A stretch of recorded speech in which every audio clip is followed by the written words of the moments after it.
Hello, my name is Chanel, and today I'm going to take you through my journey of using psilocybin mushrooms to help alleviate my anxiety and my depression.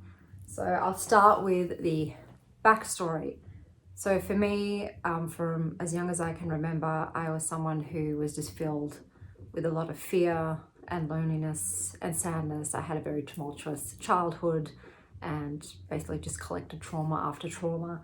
I had a hard time feeling like I belonged anywhere, and I just felt so awfully alone, like just this intense feeling of of aloneness, and everything caused me anxiety. I had anxiety around people, around change, around noises. I found everything just really overwhelming and unsettling, and I struggled a lot throughout my whole life. As an adult, I tried a lot of different things to mostly focus on, at that time, the anxiety. Depression came for me after the loss of my dog. That's the first time in my life I felt that emptiness and that darkness, and had glimpses of, like suicidal thoughts and ideations. So for mostly it was the anxiety. Like I said, anything and everything caused me anxiety. And so I tried firstly natural therapies. So I tried diet change, lifestyle change, herbs, adaptogens, bedtime routines, like any natural thing I could do to try and alleviate that. I tried to no avail. Like I did feel better in my body in general, but it didn't stop the anxiety. And then I tried things like counseling, psychology, therapy. I tried medications. So whatever the doctors prescribed. I also tried things like CBD, even marijuana, which I had a very unpleasant reaction to. So the marijuana is not for me at all, including like CBD, hemp seeds. I just don't respond well to that plant and its energies in general. I tried every natural therapy you can think of, like cold exposure, just everything that I could do, I did. And like I said, different things helped in certain ways, but there was nothing substantial. So I eventually ended up developing a lot of like autoimmune conditions and illnesses, and my doctor believed that my adrenals were just completely like destroyed. My HPA axis was off because I was always in fight or flight mode, and she felt like all of my conditions would be remedied if I could attack the root cause, which was me like having such a stress response. Like my mind, she's like, you need to rewire your brain, because nothing we do, everything else is just like a band-aid. Like the cause of it is what's going on in here. This is affecting everything here. So she, at this point, I had like sort of exposure to the use of psilocybin to treat things like depression, PTSD, anxiety. Like I'd seen documentaries, so I was aware of what it could do, but I had like no desire at that point to do it. Just the thought of taking anything that could change my mental state was uncomfortable to me. Like I'm someone that I don't drink alcohol. I would have coffee once a week. I didn't like to take anything that could alter my mental state. I like to be very in control, and I didn't want to have anything that could, sort of change my experience of the world or alter my behaviors in a way. I was very type A sort of control freak. But at this point, my doctor said to me that she was doing a course or a study. She's a holistic GP, so she does integrated medicine, so general Western medicine combined with like Eastern philosophies and holistic practices. And she said that she was studying the effects of psilocybin. So still in Australia, we haven't got to the point where we're actually doing studies with it, where we're actually using it in therapies here. I know in other parts of the world, they've started to use it in therapeutic settings with professionals. At the moment, we have psychologists who will talk you through your experience after you've done it. And she was recommending that. She's like, this is something like, obviously only if you're into it, but I've read a lot of things that say it helps to completely just rewire the brain. And then if you do decide to do that, I've got like the name of a psychologist who can help you, unpack your experience afterwards. So for me, I still sat with that. At that point, I'm like, look, I'll look into it more. It's one of those universal things where all of a sudden you're getting all the signs and synchronicities, and I just started seeing it everywhere. And I've ended up coming to a point where I felt like it's time. Like I'd done a lot of up to this point though, I'd done a lot of work on healing my past traumas, of doing shadow work, of working with, you know, like unpacking of like family abuse and all that sort of thing. So I'd done everything I can psychologically and everything I could physically, like physical movement and stuff, to expel that sort of energy. So I'd done all of the work that I could, but I'd hit the glass ceiling. There was like nothing more I could do in that respect. And I finally felt like it was time to do it. Like I just woke up one day and I thought, I'm doing it. So it's one of those things where I feel like you have to be ready in your own time. It's like you'll know when you're ready. So for me, luckily, I had a partner who had experience with doing this many times, who forages for their own mushrooms in nature and happened to have some, and was willing to be my guide. And it's someone that I felt very safe with. So for me, straight out the gate, I would say have someone there that you feel safe with and that can take care of you, because I think it's really helpful to have that sort of guide on your journey and to have someone that you trust completely to be there. So we started off like slow. I remember the first time I think took 2 grams, and the only effects that I had from that were, sorry if I'm a bit out of breath today, my asthma is quite charged up today, so I'm struggling to breathe. The only effects that I had with the 2 grams was I just felt peace. All of a sudden I just felt like quiet, just calm, contentedness. And I'm like, oh, is this what it feels like to just be? Obviously I tried through meditation and all that to get to that feeling, but I never just had this just instant peace and contentment and just ease. Everything's all good, all gravy, baby. And the only other thing that I experienced at that time was a lot of yawning. So I was yawning so hard and I wanted to sleep. And at this point, I had been struggling with severe insomnia for a long time. I'd tried every pharmaceutical drug, melatonin, every natural therapy, you know, like good bed hygiene, everything, and nothing had worked for that. So looking back, I think I should have just slept, but I didn't want to. I was like, no, I've got to stay awake for this. I wanted to see if I could see anything. I didn't have any other effects, but it was a nice time. I had a nice time. And then a couple months later, I thought I would try again, up another gram. So I did 3 grams and it was the same experience as before. It's just a sense of calmness and yawning, lots and lots of yawning. Once again, I didn't sleep. And I always took, so I'll also say that the way I decided to ingest this was I always went into this fasted. So I wouldn't eat from like 8 p.m. the night before, and I would normally ingest the mushrooms around 10 a.m. and I just brewed mine in hot water with some lemon juice and some honey. So that's how I preferred to have them. And I would drink the tea and eat the tea, and I would I read a lot about other people's stories, and I sort of went into it with sort of an intention of like being open, just like I'm open to whatever wisdom you want to bestow on me, and I will allow whatever is to be, because I didn't want to try and control it and morph it into a certain thing. Obviously I was hoping for like a cure for my, you know, anxiety and to come out like cleansed or whatever, but I just thought, just be open to whatever comes up and allow what is. That's the big.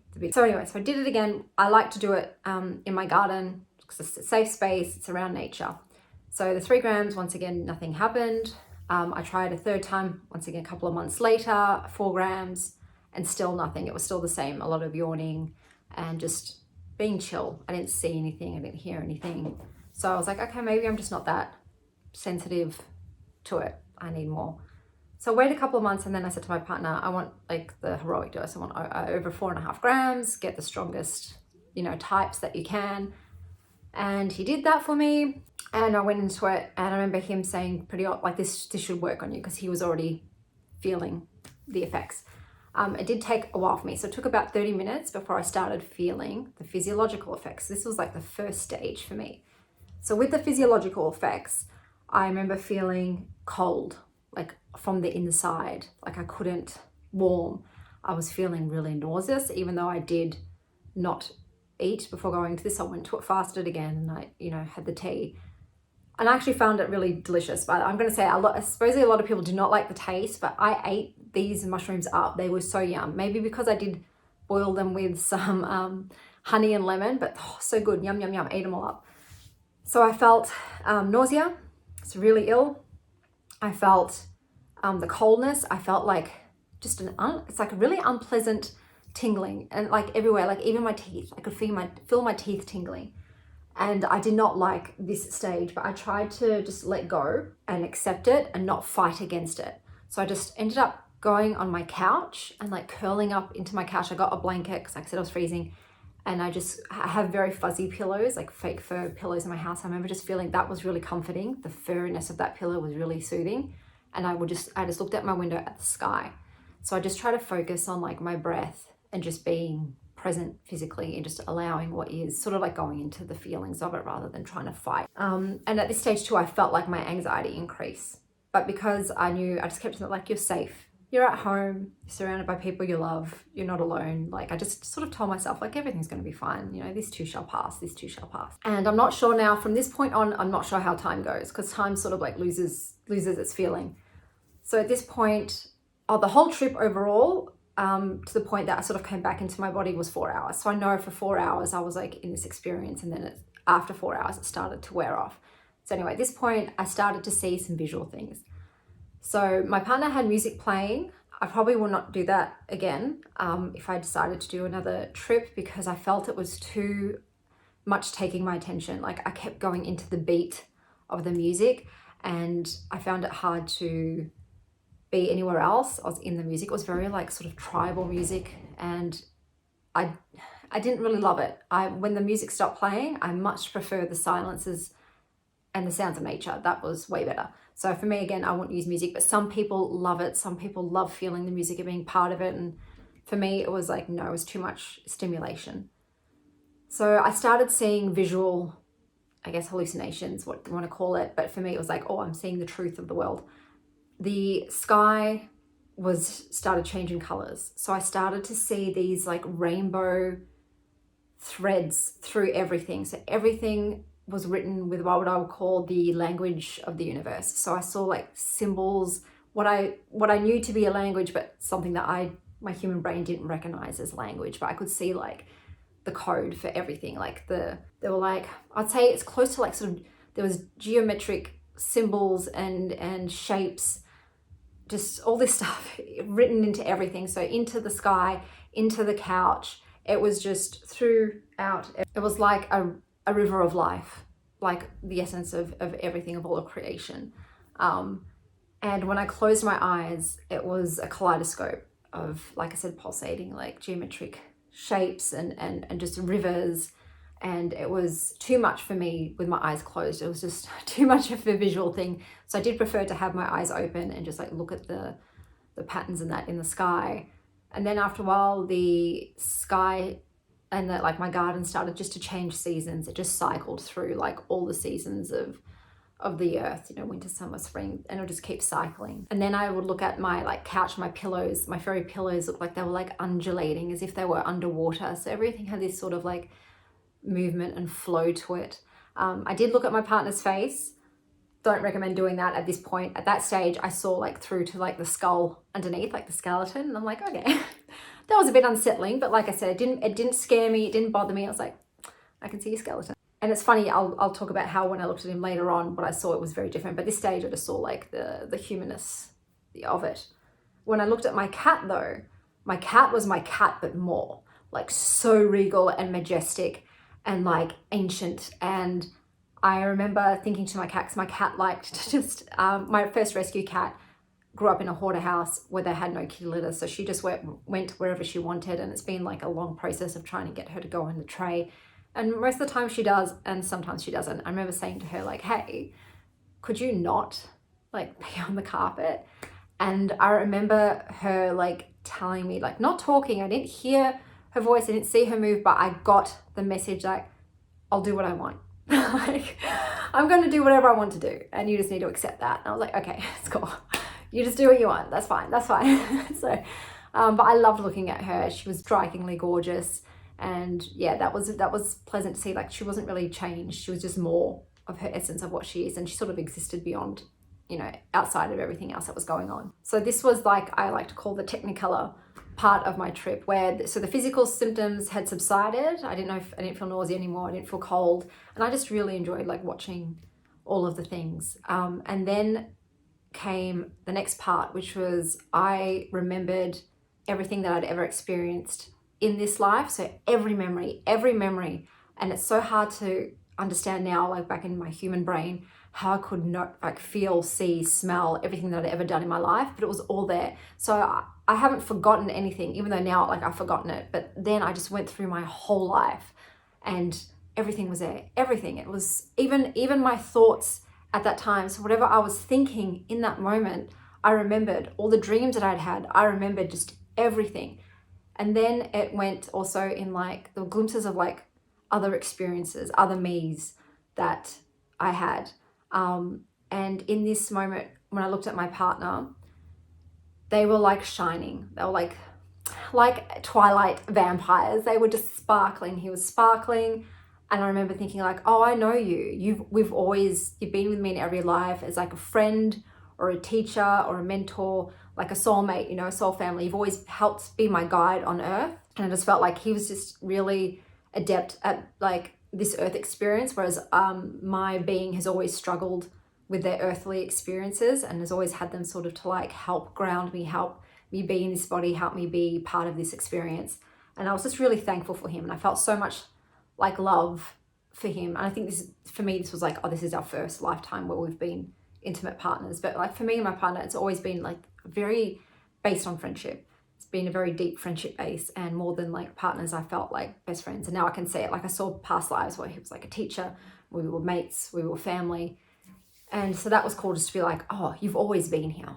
Like we've always been together in some way, part of each other's lives, and you're familiar to me. So that was really lovely. With my memories, there were things that like really stood out, like the Egyptian pyramids stood out. I know for a lot of people, like that's a common thing, like the Egyptian pyramids, like geometry stood out, like the geometry of honeycomb and bees, and the whole thing of like community and working together, and like roses and spirals, seashells, like all of that sort of imagery came to mind. Some movies came to mind. Like I remember Nick Cage. I remember that moment thinking like, why is Nick Cage part of my trip? Like, what is Nick Cage here to teach me? It was a bit weird. But also like 12 Monkeys, that movie went into my head. Some of Luc Besson's films were in my head. Just like these glimpses of different things, different songs, different areas. Like there's a suburb in Melbourne called Williamstown, which is one of the areas I grew up. I grew up in many places, and I never felt a connection to that place. But for some reason that was really prominent. Like this is like important in your soul's journey, but I don't really know how. And then at this point, my partner decided to leave the room to go outside. He's like, I'm going outside. You know, I'm like, yeah, go and do whatever you want. But when he left, all of a sudden I felt all of this like abandonment, like all these triggering feelings, like being alone and feeling unsafe and anxiety. But I didn't freak out. I was just like, oh, okay. So I thought I'd sort of healed my abandonment issues and all of that sort of thing. But I'm like, okay, maybe there was something left, a little kernel there that, you know, my inner child still needed to heal. But I was like, no, it's okay. It's fine. He's not gone. Like he's just living his own thing, going his own journey. And like, even if you're not physically together, you're still together. Like that was a moment where I started to be like, you're not actually alone. You feel like you're alone, but you're not. And to sort of combat that like all those intense emotions that just sort of hit me, I just focus more on the physical sensations of my environment. So that pillow was a lifesaver. Like I highly recommend having very nice tactile things around you. Like I have so many fake fur things now because they just remind me of that feeling of comfort and safety and security. And it just made me feel so good. And I just cuddled in and I looked at my cat and I looked out the window and I just like resettled myself. And then this was when the first moment, like the mushrooms spoke to me, and they said to me, you can stay here where it's safe and where everything is known and you're comfortable, but things won't change. If you want to grow, you have to leave your comfort zone. And I think this was, if I was going to say a thing for my trip, like a theme for my trip, I wanted something different. I'm like, I don't want to continue to exist in this way, and for life to feel like this, and for my head to be such a dark, terrifying place, and to feel, you know, uncomfortable in my own body. Like I don't want to be like this anymore. I feel like life is not meant to be so dark and heavy. And so when the mushrooms told me that, I'm like, oh shit. You know what I mean? Like the thought of getting up and going outside was terrifying. I'm like, I feel so good here. Like this is my nook, this is my cocoon, this is my cave, this is my safe place.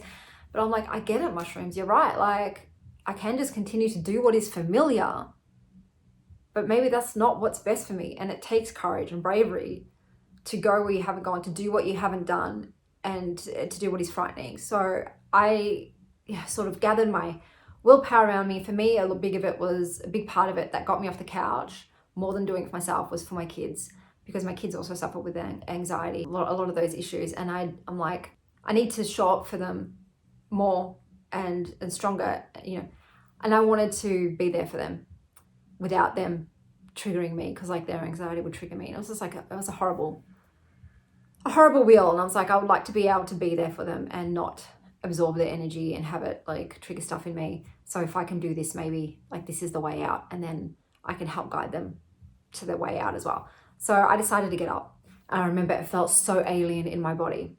I felt like my body was this like plasticine Play-Doh suit. And I was like this energy of light just inside of this Play-Doh suit. And I couldn't walk. I wish I had a videotape. I can imagine how strange I looked, because when my partner saw me around the corner, he started laughing. He's like, why are you walking like that? I'm like, this feels raw. I don't feel like I can control it. I feel like I'm just in plasticine. There's no bones, there's no structure and support.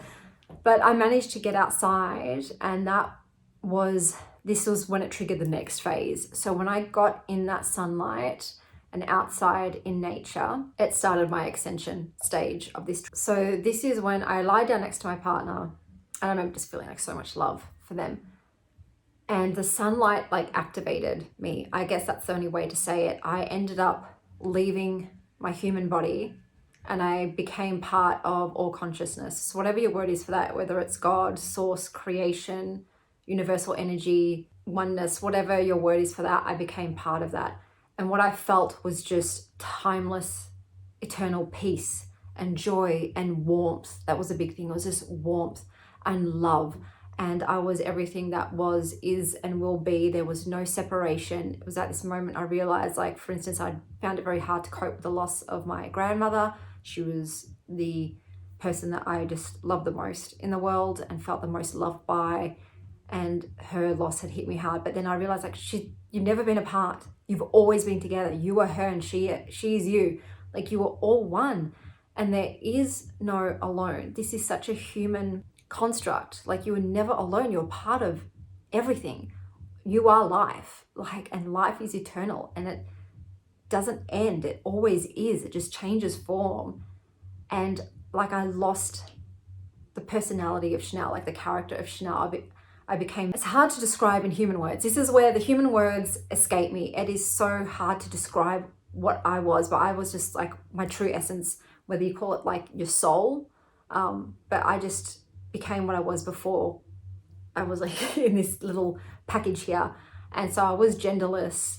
I was beyond like the human limitations of the mind. Like I looked down at myself, and I was like saying like how limited this human experience is. Like, we put limits on everything, and we've made everything so unnecessarily hard.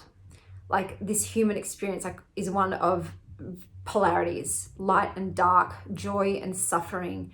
And it's just like, it's unnecessary. But then it's also, this is the experience of this thing, like to go through these tough, like emotional states, and to find enlightenment through suffering or through love. So I'm like, this is the experience. But I remember just thinking like how unfun it had been being Chanel. I'm like, I just remember thinking like there was so much unnecessary suffering. Like, she's just made everything so hard. She's been so afraid and so alone and so sad, and it's just not necessary. Like, it's like, I'm not going to come back into this avatar, whatever you want to call this, and continue to have this experience. Like, we don't want to pain anymore. And it's just not going to happen. Like, I actually didn't want to come back. I just felt so free, and it felt so wonderful to be part of the whole and to have that interconnectedness, that I didn't want to go back to these like feelings of isolation and loneliness and sadness and grief. I was like, it's so much, you know, and it's just so much easier just to have that complete freedom and unity and lightness, that I was like, do I want to come back into this like experience of the kaleidoscope of emotions? But this was when my partner was really vital, and he's like, well, he was like, I understand, you know, but you will have other souls here, like he's referring to my children, that need your guidance and help, and, you know, would benefit from you being here. And that's when I was like, okay, if I'm going to come back, we're going to do things differently.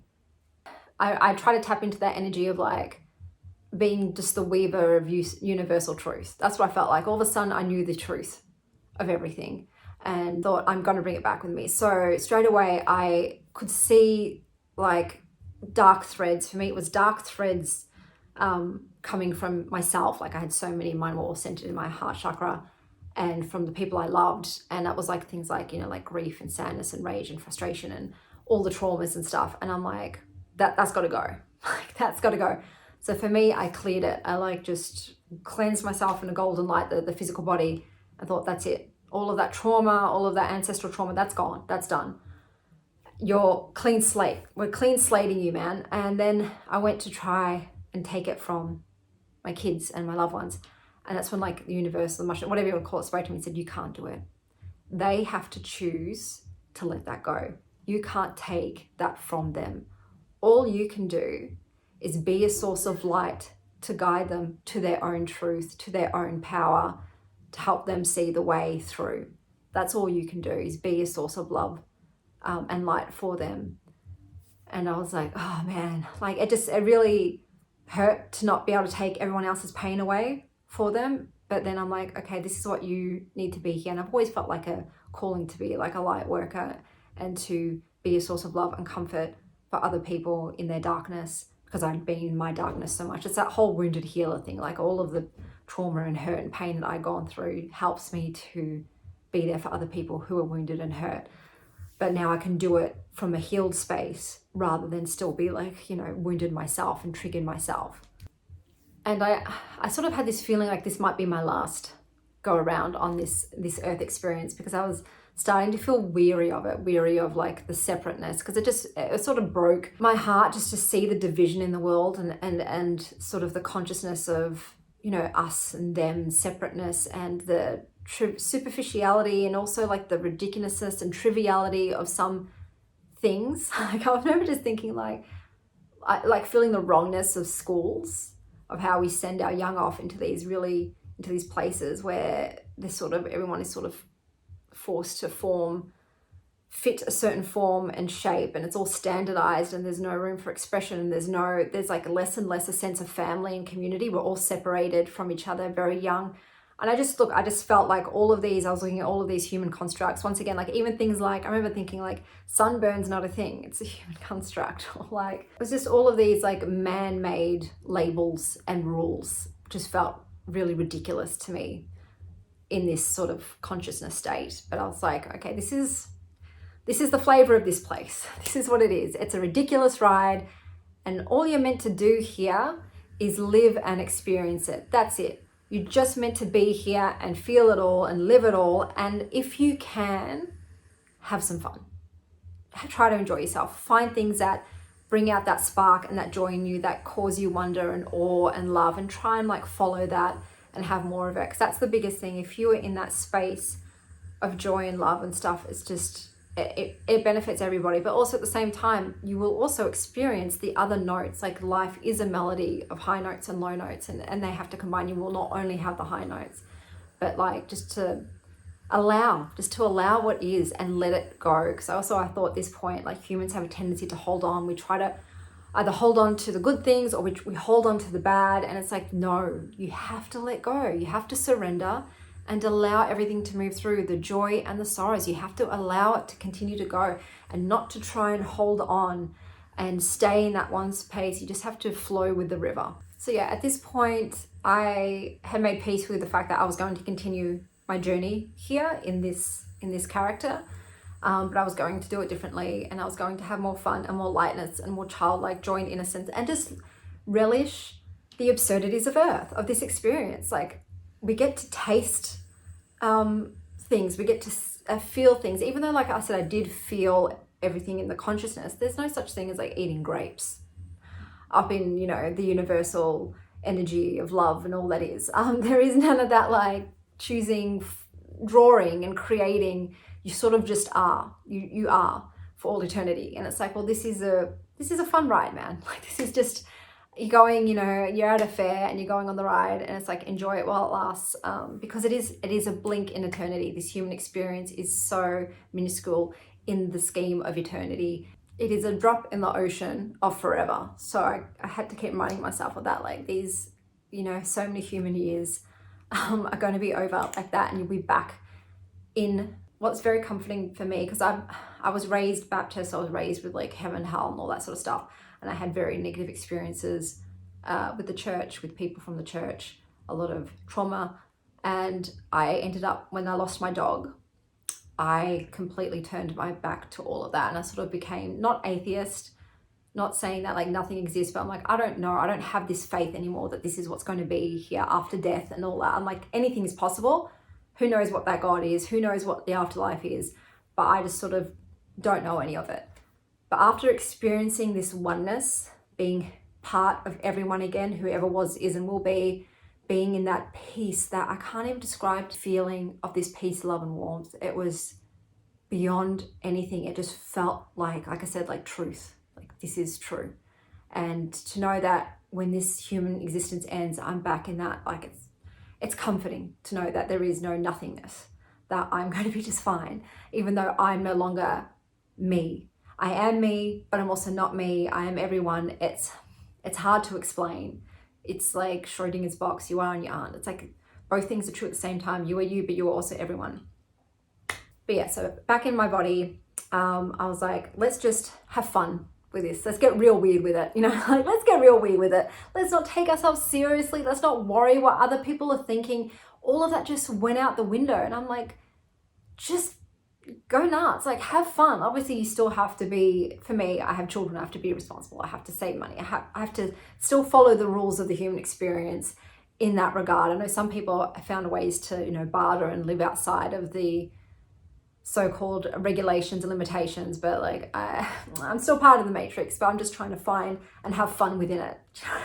But yeah, so I came back into my body. It was a bit hard, it was very bittersweet to leave that collective, let me tell you, to separate myself from the hive, so to speak, and to come back in here. But I tried to settle in, but I remember coming back into my body, feeling a complete absence of pain. You sort of, when you have chronic pain, it gets to a point where you don't even like notice the pain. Like you notice like high levels of it, but the chronic pain, you sort of just accept it and it becomes like your norm. But when it is gone, it is so weird. That's the only way to put it. I just felt like, oh my God, this is what it's like to be in a body that's free of pain. I have no pain anywhere. I have no dis-ease anywhere. I am just comfortable, completely comfortable and content. My body was fine. The sun was like, I did end up getting burnt. The sun was shining, but I didn't feel uncomfortable by it, even though my body, I could see that my body was sweating. And at this point I thought, let me go and lie in the grass. So I'm allergic to grass. If I get contact on my skin, I rash up, I get itchy. I went and lied on the grass and I could see that my skin was rashing, but I did not feel any pain, any discomfort, any itchiness. I couldn't feel it. All I felt was just bliss, just happiness and joy. And I rolled around in that shit. I was rolling around in my front yard, completely oblivious to the world around me. I was just like, I'm here to have a good time, my friends. And that right now, that means rolling around in the grass. So I was just rolling in the grass. I remember I had one of my cats at this stage, one of my rescues, and she came out and she was rolling in the grass. And I'm like, I'm right there with you, babe. I get it, man. This feels great. And we were vibing. And I remember thinking about like looking at the trees in the sky and thinking like how sacred nature is. Like nature has its own sacredness. It has its own energy and holiness. And that this was real, like that's what's important in this world, and our community, like people, love. Like I'm like, this is what matters. It's like nature and animals and people. And then I remember hearing man-made noises, and they were so jarring. Like I heard lawnmowers, I heard cars, and I remember being like, I don't like it. It's not right. Like I don't want to hear that. It's very disturbing to my peace. And then realizing like, constantly as human beings we're bombarded with artificial noises and electronic waves and whatever else, like sense everything. And it's just like, okay, well, no wonder I have such a hard time you know, in this world when there's so much like artificial sensory stimulation, if that makes sense. But yeah, I just had this like desire to move somewhere secluded, like not secluded but in nature. I thought I want to be by the ocean. I want to look out and see nothing but green and leaves and trees rather than my neighbors' buildings and houses and cars. And that would be like the best environment for me to be in. But, you know, real world, like, you know, it's on the agenda. Like, hopefully one day when my children are older and they don't need me and I don't need to be here, I can find some large plot of land and be in the earth and not see anything but, you know, nature around me. That, I think that's the dream for everyone, to be honest, to be able to do that. But in this world, you need the coin to have that sort of experience. Yeah, I just remember lying there and thinking, okay, it's time to start shining your light and to be a beacon for those who have lost their way and need some guidance to get back on their paths, and to try and just live your authenticity and your joy and your truth. And like, that's how you do it. Like, do what lights me up. If I light myself up, I'm a light to others. Do you know what I mean? It's not so much like help them. It's like, be the most that you can be and do the most that you can do for your own joy and your own peace. And then you're filled with that love that you've given yourself, and that love spilleth over and affects all of those people around you. It's just like a ricochet, a domino effect. And that's how to do it. Instead of trying to take someone else's pain away, just like, you know, radiate so much love and comfort in that they're just, you're a panacea to them just by being around them. But I know, like, that's, you know, it's very hard to do. This was when I was still in that very fresh state back into the human body, when I no longer, like, I didn't even associate to the name Chanel. Like, Chanel was a concept to me. I was like, who's Chanel? That's a weird thing to call myself. And, you know, the thought of gender, like, I was still very much a being, you know, not so much a human being. I was still like that universal being at that point. So I'm like, yeah, some of the things don't appeal to me right now. I remember thinking I couldn't consume any media for a long time. I didn't want to see anything that wasn't aligning with me and my vibration. Like, I didn't want anything coming into my sphere at that point. I wanted to still just be in nature, in my own space, without any external influences affecting my energy. So that lasted quite a while. But then too, I also started thinking about like how I'd been living my life as this character. I was like, well, we're going to make changes. We're going to do what brings us joy. We're going to speak our truth. We're going to no longer like let go of cares about things and just have faith that everything will work out. Like, there was so much fear for me too, especially because I just come out of my divorce, like this fear of like, am I going to continue to be able to provide for me and my kids? Like, I was just always fearful about not having enough, like running out of money. And I'm just like, it'll be okay. You're going to be fine. You're not alone. There are people here. You have support if you need to. You just need to ask. You're here to help others, and others are here to help you. And it's okay. And even if it's not okay, even if it's the worst, it will end. Like, this is going to pass. And even if you are suffering, like, after this, there is no suffering. That was what was the most comforting. I'm like, no matter what happens here, no matter how much heartbreak or devastation or whatever I feel, and I'm going to allow myself to feel those things too, it will not last forever. It will pass. And I know what waits beyond this, and that's all gone. I remember going into the trip, having like all of these human concerns of like, you know, will everything be okay? Will we all live to a ripe old age? Will, you know, I have true love? Will, like, all of these like human things of like, how's it going to work out? And then being in that universal state, when I was in that universal cosmic state, being like, none of that matters, bruh. Like, that's human shit. Like, that's not like eternal life or stuff. That's like human worries and human fears and human dreams. And once you're not in this human thing, they no longer matter. Like, they're nothing. They're just isn't a concern, you know, because it doesn't matter. There's no physical form, like, it's a physical form, like limitation, things of these things. There is no unsafeness in the universal love beam, God-like creation source energy. None of that matters. So I remember like thinking like I was going to find all these answers like for this experience, and it's like, no, bro, just be, let it be. That's it. All you got to do is feel an experience and allow things to flow. That's all you got to do. Just let go, enjoy the ride. Just, you know, sit back, put your hands behind your head, and come what may, my friend. And then when it's over, you're back, you know, you're back in the cosmos, just chilling with all life source. So there was for quite a few months afterwards, there was a real sense of non-attachment. I was not attached to things. Even the thought of my children dying, which was my biggest fear as a human being. I'm like, it would break me, it would destroy me. I wouldn't want to like just constantly thinking about it. My mind was such a dark and heavy place, just constantly thinking about fears of what could happen and what did happen. It was just, I was not living, man. I was in a prison of my own making. But that just passed. I remember thinking like, it's okay, because you're never not with your children, even if they're not here physically. Yes, that will hurt while you're in this physical form, because you'll miss the physical sensation of hugs and laughter and hearing their voice. But you know now, you know the truth that you are never not with them, that they are always with you. You are always with them. I get worked up now because I'm back in my human feels. But that, yeah, all that went. And I became like this just observer of life. Just watch, just look at everything that's happening and be in the moment. Like there was a real presence, like I was finally really present. It's like one of those things you always try to be present now, be here now, be here now. But I was there. I was like, there is no past, there is no future. There is just isness. And that was really lovely. It was so good to live that way and to feel that way. And I remember thinking, even that time, like this will eventually wear off. Like I was aware of like the human condition. Like you sort of go back to what you know. And I was like, just enjoy it now, because you know it's not gonna last. So just enjoy the not caring now and going with the flow and not being scared, you know, embrace it. I remember too when my phone rang, there was no physical reaction in me. Normally when my phone would ring, it was an instant trigger. I'd be fight or flighting. I'd be full of adrenaline. Who's calling me? Like instant. But I remember my phone ringing and just thinking, your phone is ringing. Like there was just no physiological reaction to anything of knocking, pounding at the door.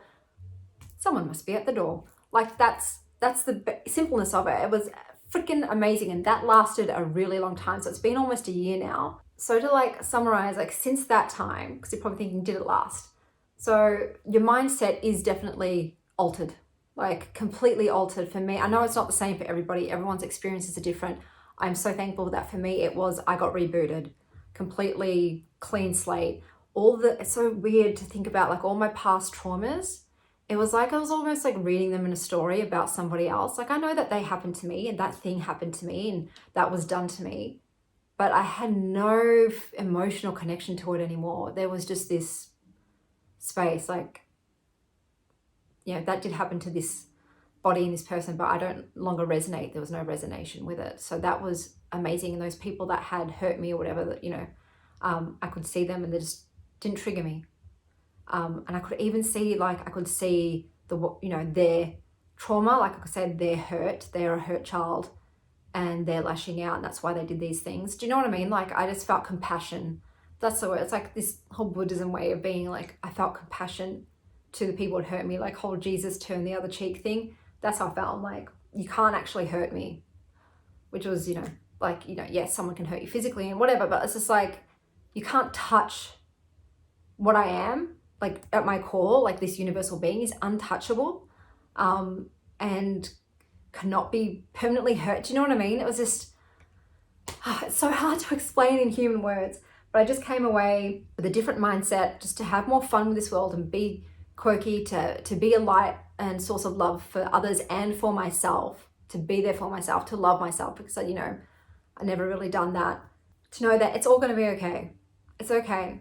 And you might make mistakes and hurt other people, but it's all good. Like, just don't be too hard on yourself. That was the biggest thing. It's like, don't beat yourself up anymore. And obviously try not to hurt other people. Like that whole thing of kindness, do unto others as you do unto you, but also be kind to yourself. Because a lot of people are not kind to themselves. And I wasn't either. I beat myself up over everything all the time. And just remember that this is just like, once again, this is just a very short moment in eternity and it'll pass. And, just enjoy the pleasures of this life. Like I've come away being a bit more hedonistic of just enjoying earthly delights. I remember eating a nectarine. So I hadn't eaten this whole time. Eating a nectarine. It was in summer. It was the most delicious nectarine I'd ever tasted in my life.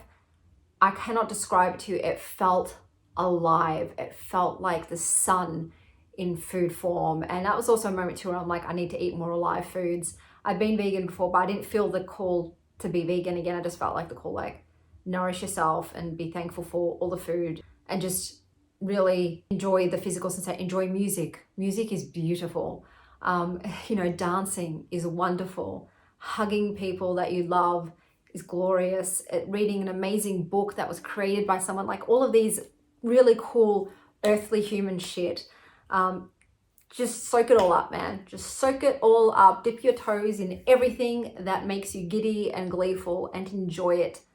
Yeah, and so from this was such a huge amount of gratitude for everything that I've had, for everything that happened to me, for everything that had shaped me and led me to this moment. And I was so grateful too for the mushrooms, because I just tried so hard my whole life to get to here. And I'm like, I got here. I can't believe this place exists. And I don't think I would have gotten here at all without the mushrooms. I needed them to get here. And I'm so thankful, guys, so thankful that I have had a taste of what life can be like without anxiety, without fear, without self-loathing, without grief and heartbreak and that darkness. It has been amazing. Has it lasted? So a lot of it it lasted quite a lot of months where I didn't have, like I said, any association to any previous traumas. Nothing triggered me.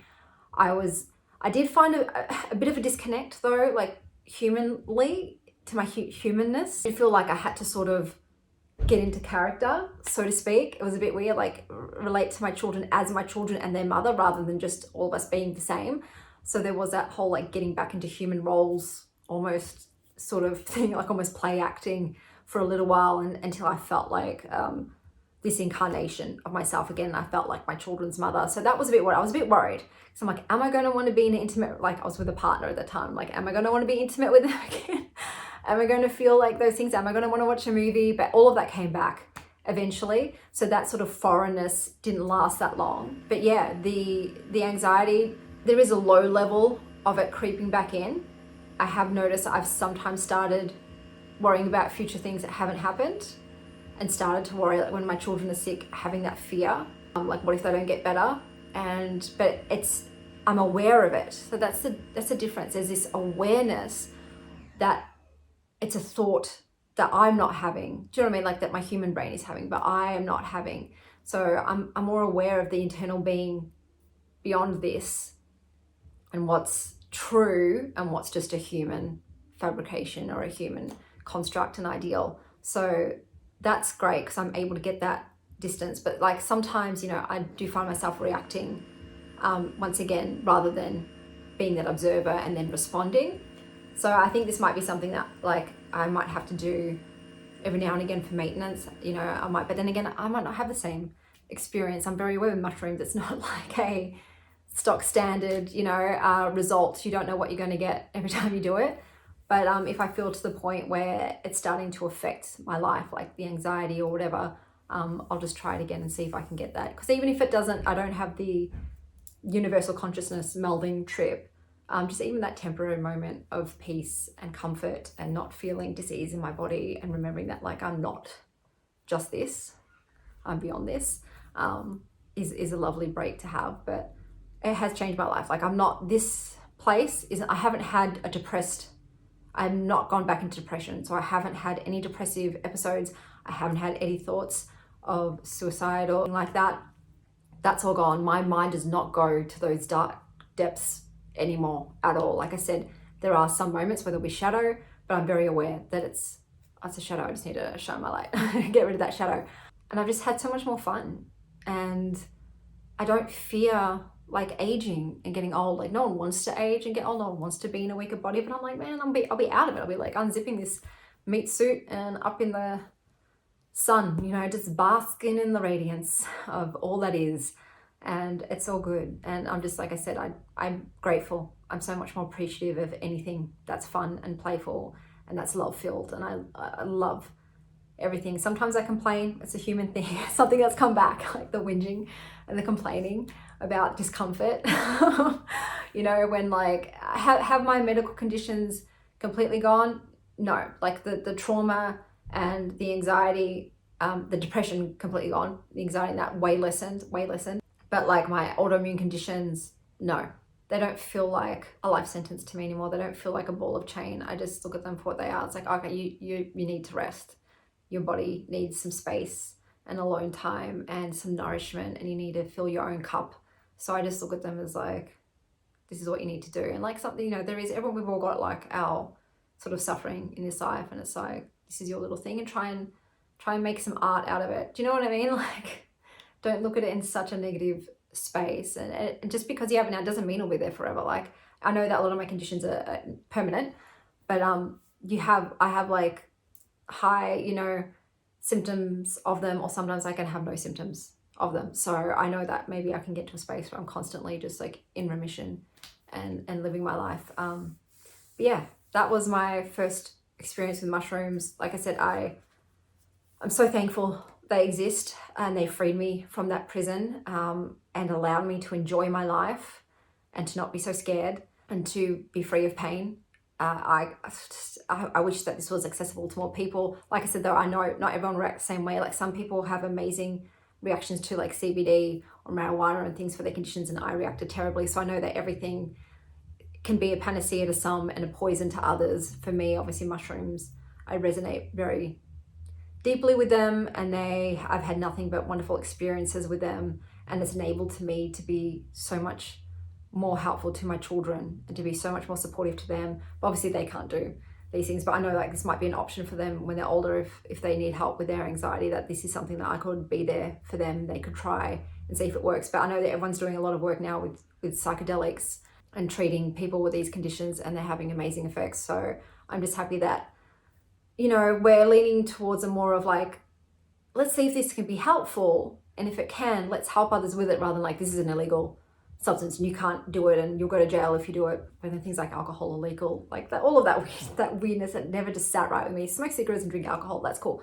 But these other substances that have been shown for some people to heal them, to enable them to have a better quality of life, let's not allow them access. But I'm glad that we're allowing access to things like this. And I wish in Australia it was more available, because there's some people that, you know, maybe want to try them but don't want to do them alone, don't know how to find them and source them. And if it was able to be like, they could go to a therapist and they could do it in a safe setting, and they can be monitored and guided through it, like, why can't we do that? Let's get there. That would be amazing. But yeah, so if I do another trip, which I think I might be, I'm starting to feel like the call to it. It's one of those things where it's like, I think you need to wait until they're calling to you, like it's time. I've been thinking about it, like, as the anxiety's been increasing, but it's like, oh, it's not yet. When you know, you know. And if I do another one and I have another experience, I'll let you know what that's like. But otherwise, that's that was my experience with psilocybin. My little mushy pals, my fungi friends. I hope that wherever you are having a fantastic morning, afternoon, or evening. And as always, stay wild, star child.